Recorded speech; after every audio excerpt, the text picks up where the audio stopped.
Pink Egyptian Isis.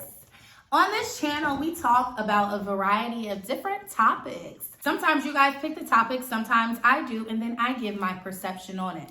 On this channel, we learn. We do not put others down. We are loving with each other. We are understanding with each other, and we forgive ourselves for any mistakes that we've made in the past that have brought us thus far, because we know that anything that we have done in the past, whether it was good or bad, has led us to where we are, and brighter days are to come. So yes, thank you guys so much for tuning into my channel. Today we're going to talk about the power of forgiveness. In order for us to talk about the power of forgiveness, we must first know, what is forgiveness? What is forgiveness? You know, everyone always talks about it, but what is it? So according to a few psychologists, their definition of forgiveness is this: a conscious, deliberate decision to release feelings of resentment or vengeance towards a person or group who has harmed you, regardless of whether they actually deserve your forgiveness. So what does that mean? Forgiveness means to be able to basically be the bigger person and forgive those that have wronged us. But forgiveness is hard. It's hard. And forgiveness is difficult. But before we can get to forgiveness, we must first identify the pain. But before we identify the pain, we must first ask ourselves, why? Why do we need to forgive? What happens when we don't forgive? Let's see. Not forgiving and holding on to that pain can cause you to block your blessings. And I'm just going to give you an example. A lot of us are holding on to pain and anger from past relationships, from childhood, from things that should not be able to affect us as we've allowed it to affect us. But it's okay, because that happens. Today we're going to learn why we need to forgive in the first place. What happens when we don't forgive? What does that actually do to us? We're going to learn how we can forgive and how we can truly identify those emotions. And we're going to leave today with an understanding on what did this situation teach us? What have we learned from this situation that has caused us to forgive? What did we learn? And we're also going to be able to understand why it had to happen, because there's always a reason why. So today, you will reach all of the answers that you're seeking when it comes down to forgiveness. So come follow me and let me take you to school. Why do we need to forgive? What happens when we don't forgive others? What happens when we hold on to that pain? Well, number one, the ability to not be able to forgive, that's a spirit. So we have to identify that we are holding on to something that it is external to our body. But when we continue to go about life without forgiving and without forgiving others, it takes something from us. So now that external source, now that thing that was once an external source is now an internal source. And the more that we go day by day without forgiving, we feed that source, we feed that energy. And that energy becomes heavier and heavier and heavier on us. But we can't even see it. We're blind to see it because we're holding on to that anger and we're holding on to that pain. And it makes us feel good. When we talk about it to others, you know, they agree with us. And it really makes you feel like you have a reason to carry that pain. But it also manipulates you into thinking that you're in control, and you're not. Because when you cannot find the power within to forgive someone that's hurt you, to forgive someone that's lied to you, to forgive someone that's stolen from you, that to forgive anyone that has ever caused you any pain, you become weak.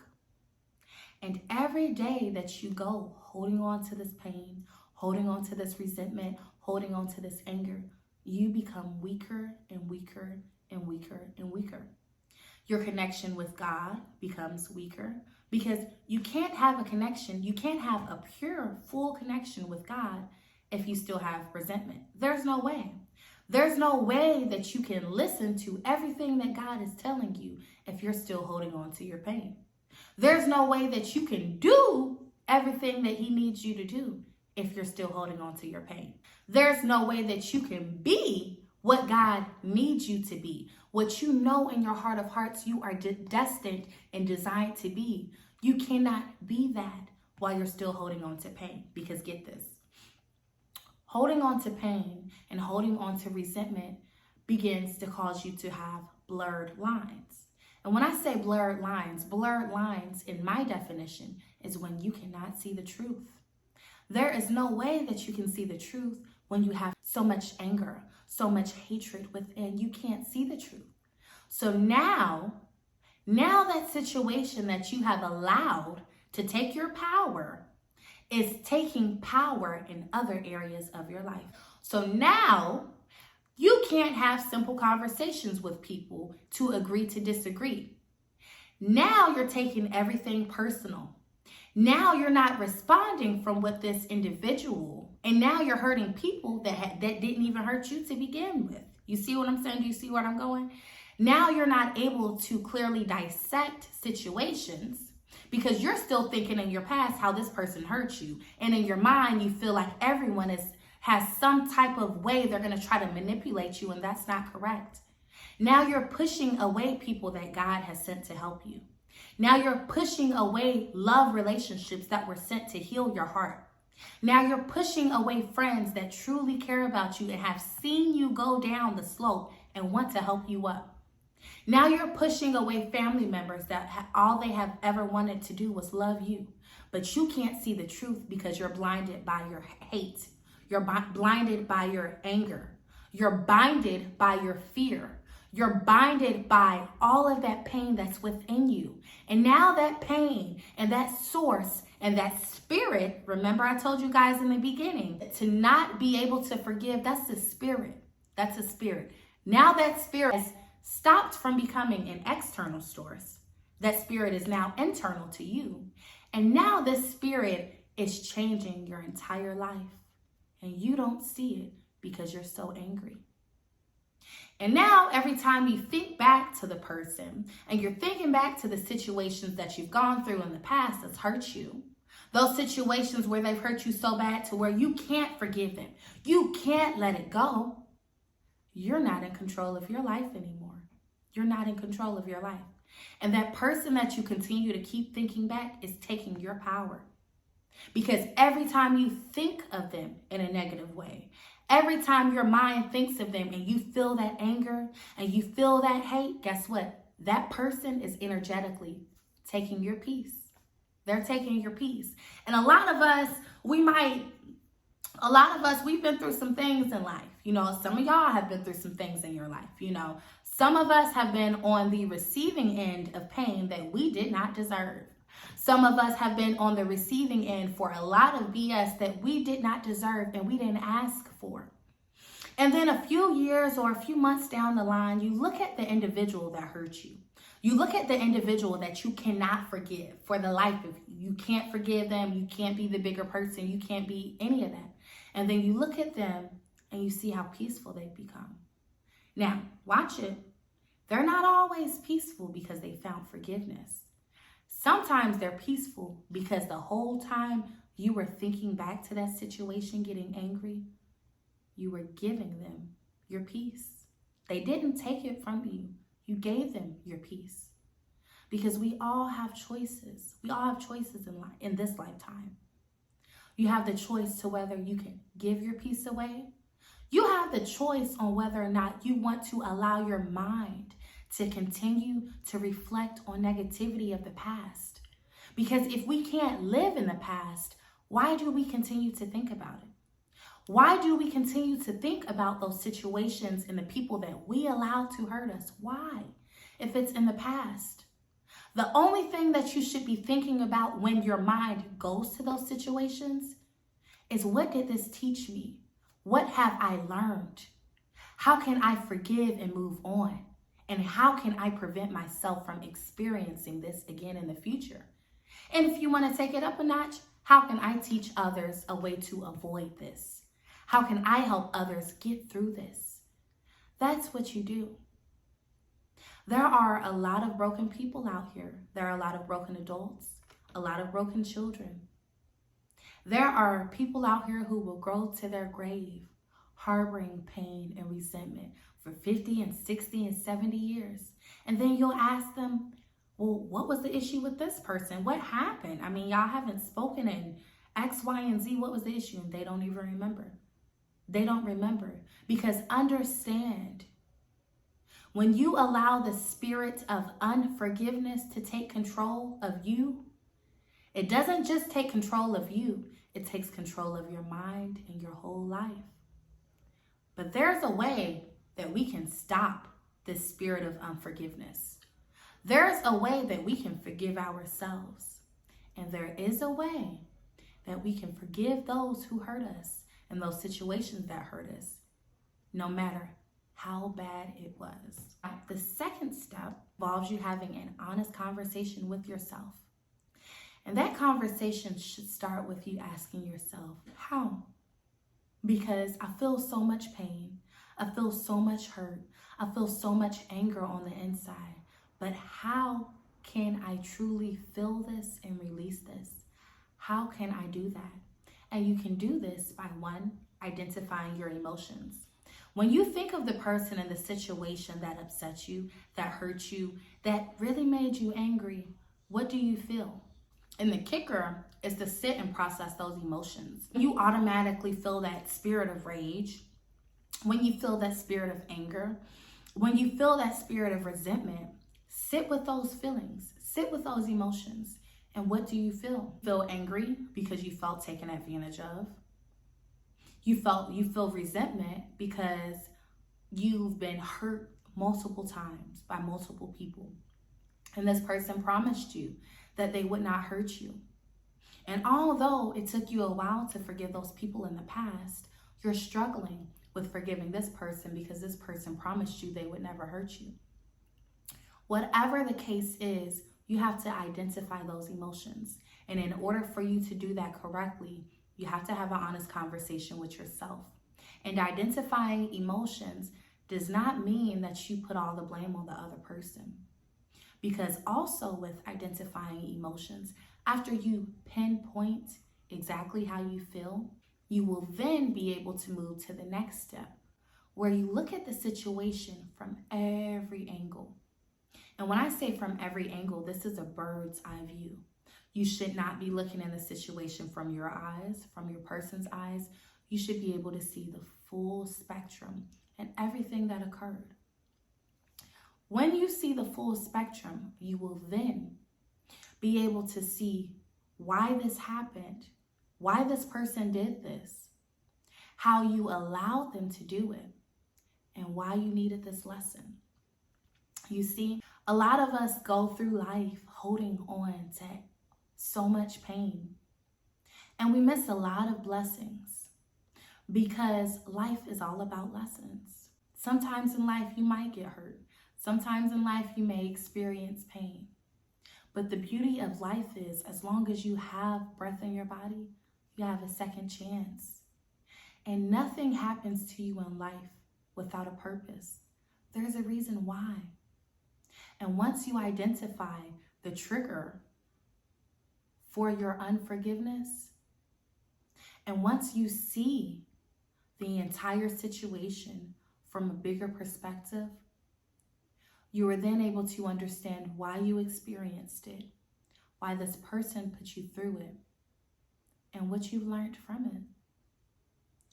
And once you reach that level of understanding why you needed to go through these situations, understand this: you are an unstoppable force of nature.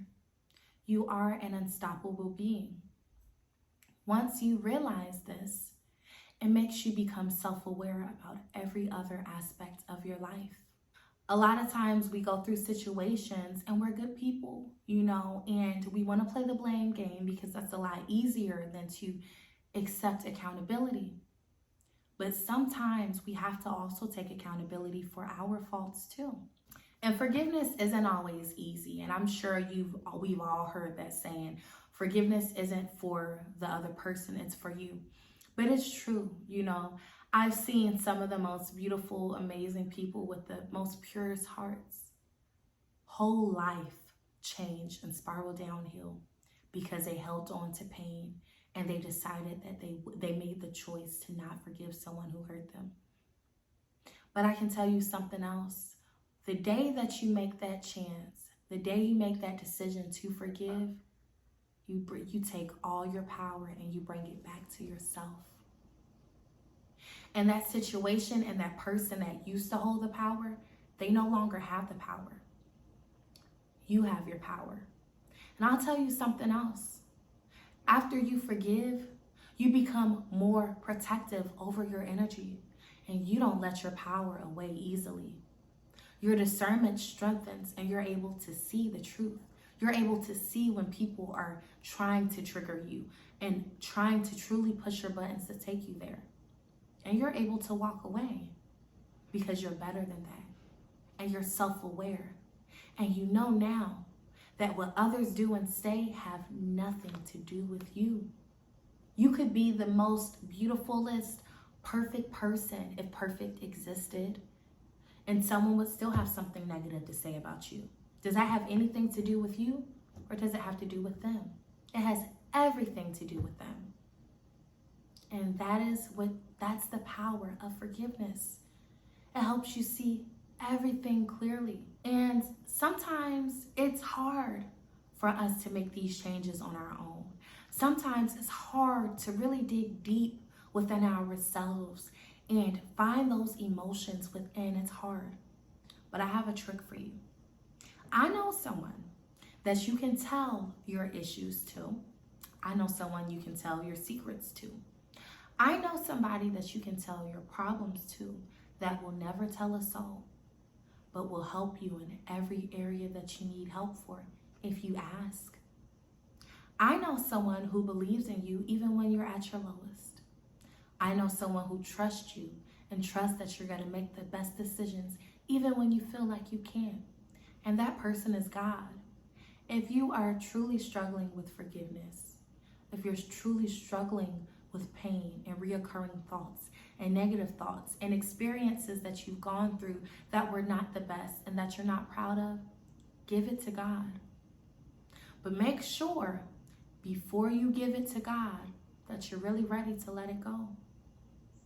Because, again, like I said, unforgiveness is a spirit. And when you truly give this to God, you'll feel your whole body get lighter. You'll feel your arms feel a lot lighter, your head feel lighter, when your steps are lighter. And your whole reality will change. Because forgiveness will also have you mad at God. It'll have you looking at God like he did something wrong to you, like he targeted you, like he picked you out of the whole bunch to just give the worst life to. And that's not true. But again, you can't see the truth when you haven't forgiven. You've got to forgive. And a part of life is asking God for help. We're not supposed to do all of this on our own. We're not supposed to try to figure out all the answers on our own. He wants us to ask for help. He wants us to. He knows when we're hurting. He can see our pain. He knows it before we even say it. But he wants us to ask for his help and ask for his guidance. And he will always provide it. Once you forgive, every relationship in your life will improve for the better. You'll begin to have an abundance of friends if that's what you've been missing. You'll have an abundance of wealth if your money has ever struggled. You'll have an abundance of positive energy that no one can take away from you. But most importantly, you'll have a connection with the Creator, with the Most High. And that's what God wants. When you finally make the decision to forgive, your whole life will change for the better. And you may not instantly feel it, but you will surely see it. You have to forgive before you can move forward. You have to forgive if you ever want to be successful. And you have to forgive if you ever want a peaceful life. Because forgiveness, anger, bitterness, resentment, hatred, those are all low vibrating energies. And in order for you to find peace, you have to operate on peace's frequency. And peace does not operate on a low vibrating frequency. I want you to understand that everyone goes through situations in life where we are tempted to not forgive. And a lot of us are hurt beyond repair, so we feel. But God can always heal, and He wants to heal. Forgiveness starts with you. Also, when you are forgiving, don't try to do everything on your own mentally. You should have a pen and a piece of paper writing down these things if you're not good with your memory. Writing down these things. This way, in the future, you can always flip back to these situations. Okay, well, shoot, I went through a horrible experience 3 years ago, but I was able to forgive this person. So because I was able to forgive this person, I know for a fact I can forgive this situation. Keep these notes. Keep a notebook handy, because throughout life, you're going to go through many lessons. You're going to go through many trials and tribulations, and it's up to you to remember the lessons so you don't repeat it. Write this stuff down so you can clearly dissect and know the truth from the fake. So thank you guys so much for watching Pink Egyptian Isis. If you have any topics that you would like for me to share my knowledge on, make sure you comment them below. And if this is where I leave you guys, I thank you guys so much for tuning into my channel. And every time you tune into my channel, your vibration will raise higher and higher and higher. And wherever you are in the world, thank you. And I hope you have an amazing day. Bye.